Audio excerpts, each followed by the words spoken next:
امریکہ کے خلیج فارس کے اتحادیوں میں ٹرمپ سے متعلق مایوسی بڑھنے لگی۔ واشنگٹن پوسٹ کے مطابق عرب اور مغربی حکام کا کہنا ہے خلیجی رہنماؤں کو خدشہ ہے صدر ٹرمپ ایران کے ساتھ امن قائم کرنے کے لیے ضروری سفارتکاری انتظام کرنے سے قاصر ہیں۔ مشرق وسطی میں کشیدگی بڑھ رہی ہے۔ سعودیہ، یو اے ای، قطر، کویت، بحرین ٹرمپ سے مایوس۔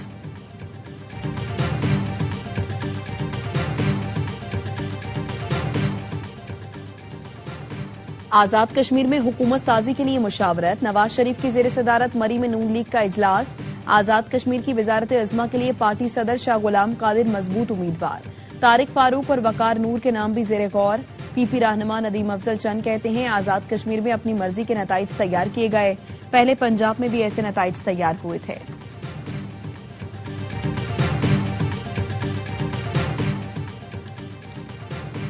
پیٹرولیم لیوی کے خلاف جماعت اسلامی کے مختلف شہروں میں دھرنے۔ لاہور میں حافظ نعیم الرحمان نے خطاب میں کہا احتجاج ختم نہیں ہوگا، جس کو آنا ہے یہاں آئے، ہم سے یہاں بات کرے، بریفنگ لینے اسلام آباد نہیں جائیں گے۔ کراچی میں گورنر ہاؤس کے سامنے ریڈ زون میں احتجاج۔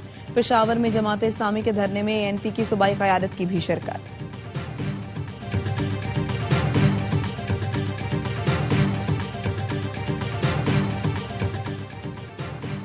اور آل پاکستان گوڈز ٹرانسپورٹ اتحاد نے ہڑتال 40 دن کے لیے مؤخر کر دی۔ گورنر ہاؤس کراچی میں مذاکرات کے بعد میڈیا سے گفتگو میں ٹرانسپورٹ اتحاد کے صدر نے کہا ہمارے لیے ملک کا مفاد مقدم ہے، پیٹرول کی یومیہ قیمتوں پر حکومت کو 15 دن کا وقت دیا ہے۔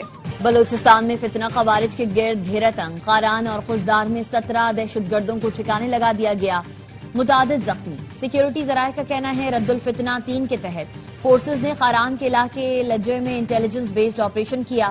کارروائی میں 7 دہشت گرد مارے گئے، دہشت گردوں کے ٹھکانوں کو مکمل تباہ کر دیا گیا۔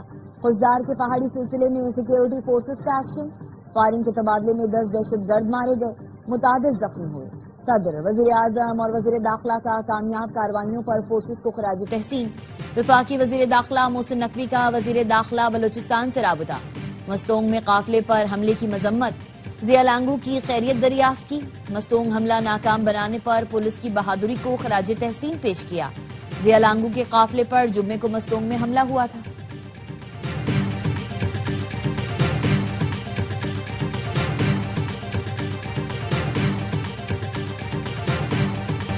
دہشت گرد خواتین کو شہید کر کے اپنے مقاصد حاصل نہیں کر سکتے، دہشت گردوں کا بیانیہ اب نہیں بکے گا۔ صوبائی وزیر بلوچستان راحیلہ حمید کی دیگر اراکین کے ساتھ نیوز کانفرنس۔ مشیر وزیر اعلیٰ مینا مجید نے کہا فتنہ ہندوستان کے دہشت گرد خواتین اور بچوں کو نشانہ بنا رہے ہیں، بلوچستان میں ہونے والی دہشت گردی کا خاتمہ کریں گے، کسی کو بلوچستان میں امن خراب کرنے کی اجازت نہیں دی جائے گی۔ ڈپٹی اسپیکر غزالہ گولا نے کہا خواتین کو قتل کرنے والے دہشت گردوں کو سزا ملے گی۔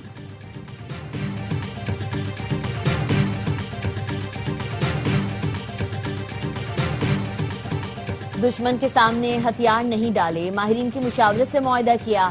ایرانی صدر مسعود پزشکیان کہتے ہیں امریکہ سے معاہدہ قومی وقار اور رہبر موزن کے اصولوں کے تحت پایا، عوامی اتحاد اور مزاحمت کے ذریعے موجودہ مشکلات پر قابو پائیں گے۔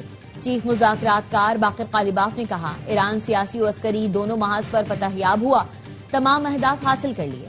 امریکہ اور اسرائیل نے باقاعدہ اعلان کردہ اہداف کے ساتھ ایران پر حملہ کیا، لیکن کسی بھی سطح پر اپنے اہداف حاصل نہیں کر سکے۔ طے کردہ اہداف کے حصول میں ناکامی دشمن کی شکست اور ایران کی فتح ہے۔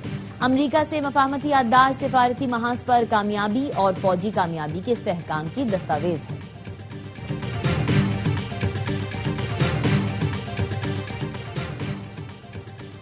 ایرانی آرمی چیف نے امریکی فوجیوں کے سر کی قیمت مقرر کر دی۔ امریکی جارے کو ہلاک یا گرفتار کرنے والے کو $30,000 انعام اور نیا اسلحہ دیا جائے گا۔ ایرانی آرمی چیف کا اعلان، کہا امریکی فوجی اڈے خطے میں اپنی سابقہ حیثیت پر واپس نہیں آ سکیں گے۔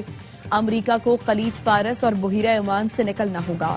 ایرانی قومی سلامتی کمیٹی کے سربراہ ابراہیم عزیزی نے ایکس پر پوسٹ میں لکھا امریکی صدر آپ نے ہرمز بند کرنے کی دھمکیاں دینا بند کریں اور اپنی سیکیورٹی کی فکر کریں۔ ٹرمپ کو اپنی حفاظت کے بارے میں سوچنا چاہیے، ممکن ہے انہیں اپنی جان بچانے کے لیے فوڈ ٹرک میں چھپنا پڑے۔ ایرانی وزارت خارجہ کے ترجمان اسماعیل بقئی کا کہنا ہے ایران اور عمان نے آبِ ہرمز میں جہاز رانی کے راستے کے نقشے پر اتفاق کر لیا۔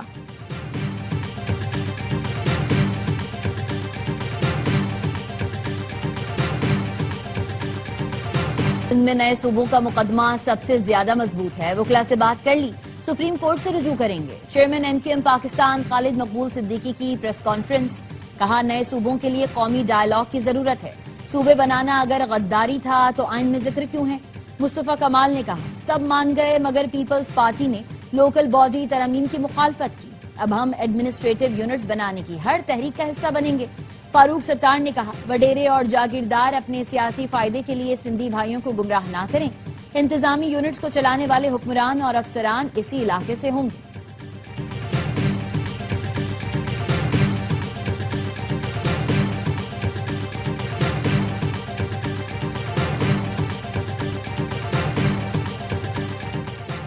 MQM کی خود ساختہ قیادت کراچی کی عوام کی منتخب کردہ نہیں ہے۔ صوبائی وزیر ناصر حسین شاہ کہتے ہیں یہ صوبے کی نہیں کراچی کی تجارت امن و خوشحالی کو یرغمال بنانے کی بات کر رہے ہیں۔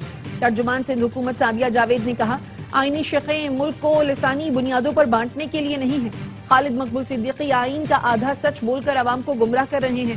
نفرت پھیلا کر ملک کو تقسیم کرنے کی اجازت نہیں دی جا سکتی۔ آئینی شقیں وفاق کو مضبوط کرنے کے لیے ہیں۔ تقسیم سندھ کی بات کرنے والے پہلے اپنی ٹوٹی صفوں کو تو جوڑ لیں۔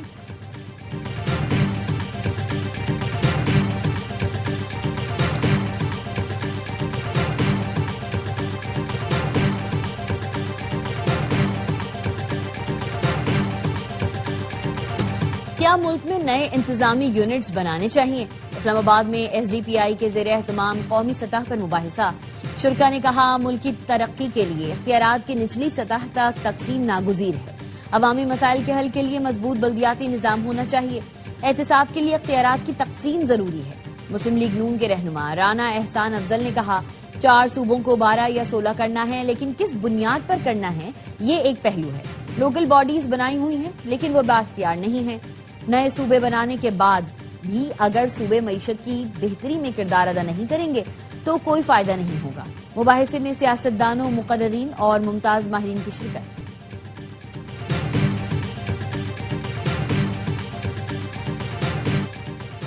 میر رضا کے قتل کے خلاف کراچی پریس کلب کے باہر احتجاج، قاتلوں کی گرفتاری کا مطالبہ، مظاہرین کا کہنا تھا 1.5 سال کی ایزل اور 6 سال کے محمد ولی کو بھی انصاف فراہم کیا جائے۔ ایزل کے ساتھ ظلم کی مذمت کرتے ہیں، مظاہرین نے پریس کلب کے باہر دیے جلائے۔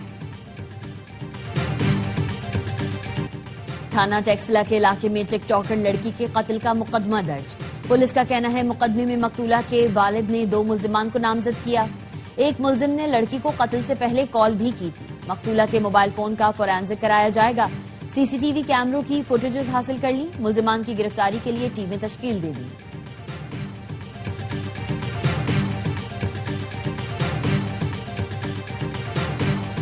انڈونیشیا میں ہولناک زلزلے سے تباہی، اموات 51 ہو گئی، 2000 افراد عارضی پناہ گاہ منتقل، 1300 گھروں کو نقصان، لینڈ سلائیڈنگ کے باعث سڑکیں بند ہو گئی، امدادی کام میں دشواری کا سامنا۔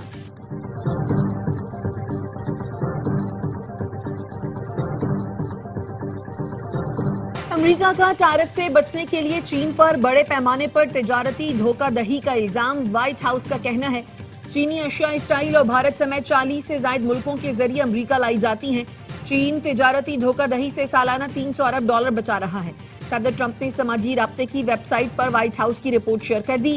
ذرائع کا کہنا ہے جن ملکوں سے چینی اشیاء کی امریکہ غیر قانونی ترسیل کی جاتی ہے ان میں پاکستان شامل نہیں۔ چینی حکام نے امریکی الزام مسترد کر دیا۔ واشنگٹن میں چینی سفارت خانے کا کہنا ہے ترسیل کردہ اشیاء پر یک طرفہ اقدامات سے تھرڈ پارٹی مفادات کو ہدف نہیں بنانا چاہیے۔ چینی اشیاء کو دبانے کے لیے قومی سلامتی کا جواز اور یک طرفہ ٹیرف کو مسترد کرتے ہیں۔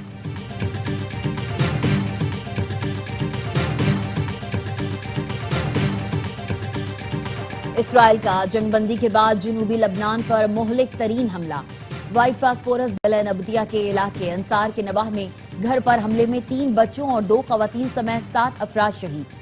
اسرائیلی قابض فوج نے علی الطاہر کے پہاڑی علاقوں میں وائٹ فاسفورس بم برسائے۔ دیر زہرانی قصبے پر ایک اور حملے میں 4 افراد شہید اور 5 زخمی ہوئے۔ اسرائیلی فوج کا دعویٰ ہے حزب اللہ کی بدر یونٹ کے سینئر کمانڈر ابو حسن علا حملے میں شہید ہو گئے۔ لبنانی وزیر اعظم نواز سلام نے حملوں کی مذمت کرتے ہوئے کہا جاں بحق ہونے والے عام شہری تھے۔ ترجمان عرب لیگ کا کہنا ہے لبنان پر اسرائیلی حملوں سے جنگ پھیلنے کا خطرہ بڑھ رہا ہے۔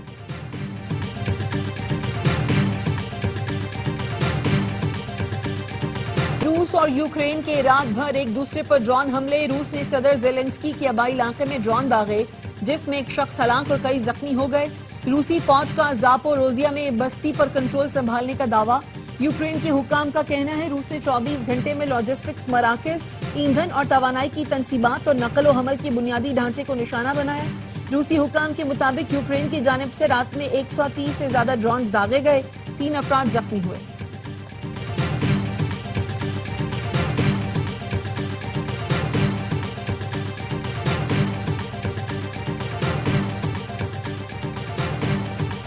غزہ معاہدہ بچانے کے لیے امریکی کوششیں تیز. صدر ٹرمپ کے داماد جیرڈ کشنر کی حماس سربراہ خلیل الحیہ سے مصر میں ملاقات.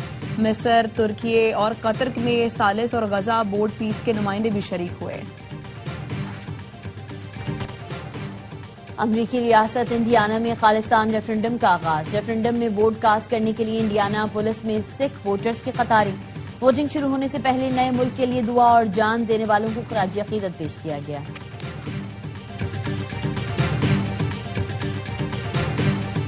اور قوالی کے بے تاج بادشاہ استاد نصرت فتح علی خان کو مداحوں سے بچھڑے 29 برس بیت گئے. آواز کا جادو آج بھی زندہ. ان کے گانے اور قوالیاں سننے والوں کے دلوں میں بستے ہیں. اس عظیم گائک کی قوالیوں کے 25 البم ریلیز ہوئے جن کی شہرت نے انہیں Guinness book of world record میں جگہ دلوائی. نصرت فتح علی خان نے قوالی کو مشرق اور مغرب کا حسین امتزاج عطا کیا. ان کی فنی خدمات کے صلے میں انہیں pride of performance, UNESCO music award سمیت کئی بین الاقوامی اعزازات سے نوازا گیا.